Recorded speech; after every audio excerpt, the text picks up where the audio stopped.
Peace, family. Y'all know who it is. It's Bakari Lumumba, back once again, the progenitor of LumumbaSpeaks.com, a Black empowerment initiative where we believe we could gain a competitive advantage by always betting on Black. First and foremost, I need to say Happy Pan-African History Month. Today is February 4th, 2022, and I'm here to discuss why Black History Month matters, right? Or Pan-African History Month matters, as I and my, of course, acolytes and a coterie of friends and family say. And I think this is very important for a number of reasons. I had a brother send me in the DM this morning. He asked me what my thoughts were about T-Pain, the artist formerly known as T-Pain, right? Stating that he felt Black History Month was unnecessary and that they're trying to divide us and keep us separate, so on and so forth. And so this is really just a reaction or a response to the question that was asked of me. As you all know, I'm extremely Black-minded. Here at Lumumba Speaks, we believe in gaining a competitive advantage by always betting on Black.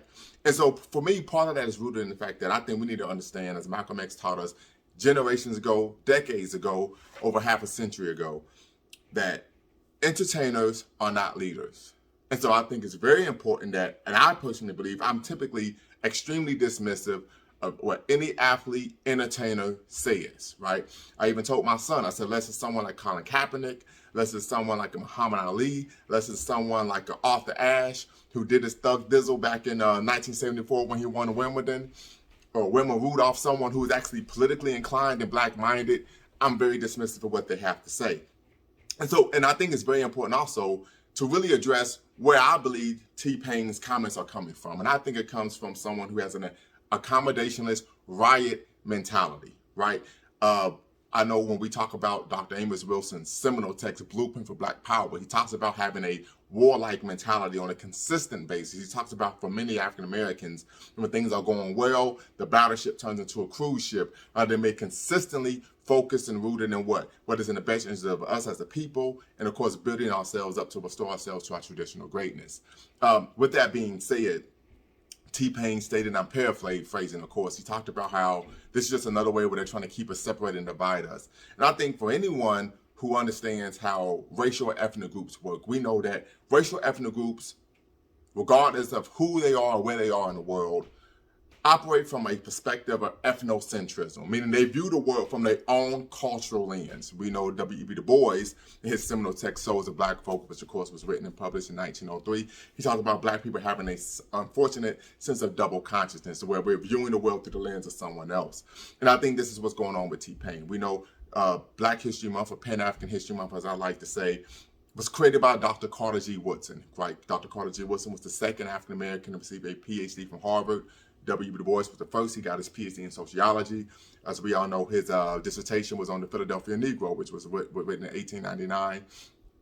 And then, of course, we have Dr. Carter G. Woodson, who received his PhD in history from Harvard University. And his most seminal and noteworthy text is, of course, The Miseducation of the Negro, which was written in 1933. And unfortunately, if you read it today, you would think that he wrote it yesterday. So that shows you how little progress we've made, particularly psychologically, in terms of the education that we provide for our children, for our community, to make sure that we can restore ourselves to our traditional greatness and actually reach our optimal levels of of our goals in life. And so, with that being said, Carter G. Woodson stated that one of the reasons that he created Negro History Week, which we now would call Black History Week and then Black History Month, was because he saw that there was a lack of Black history that was being taught, and that's what he wanted to combat the prevalent belief, not only in educational circles, but even culturally in America, throughout the world, that Black people didn't have a history. We know that, unfortunately, some of the lies that we were taught during the Ma'afa, the African Holocaust of colonialism, imperialism, racism, and slavery,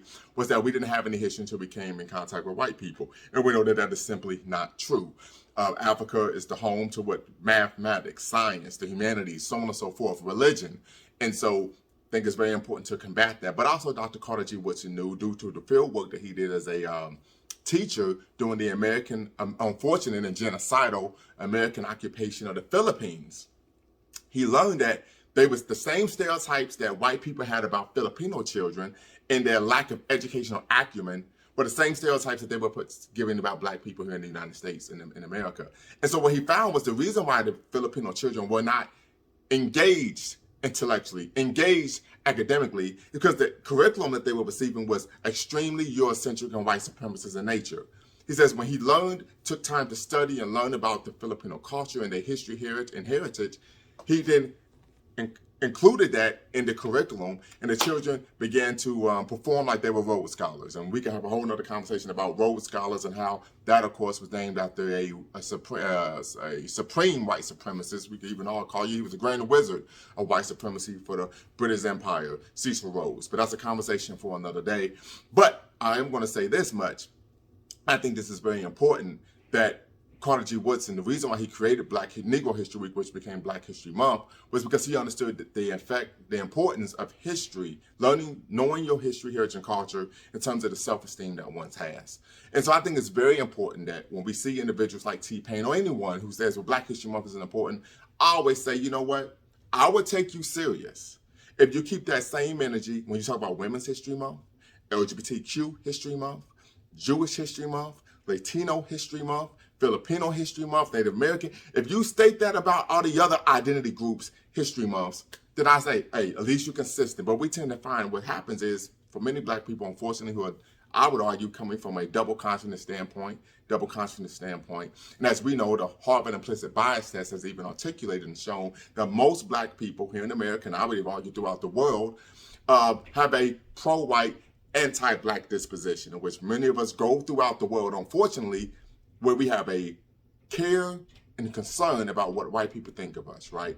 We saw the same thing with Stacey Dash. Why do we have to have all this segregation? Why do we have to have a BET Awards and Black magazines? Next, you know, she's hired for Fox News. So I could even argue that oftentimes what we find is that individuals who are on the backside of their career begin to speak ill of Black people, Black initiatives, Black causes, Black spaces, as a way to ingratiate themselves with the power structure so that there could be some type of financial benefit in doing so. Be that as it may, I think it's also important that we do not push this concept of, oh, we're all just one people. We know that's not true. And I think it's very important that when we talk about this accommodationless riot mentality, right? Someone who operates in a crisis-oriented leadership model rather than a preventive maintenance leadership model that is rooted in what the ethos of Black power.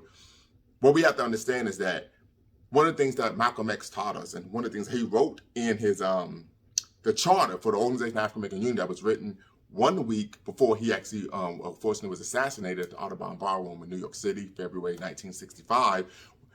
He wrote this charter with the help of his good friend and mentor, Dr. John Henry Clark. Shout out to the great ancestor, both of them.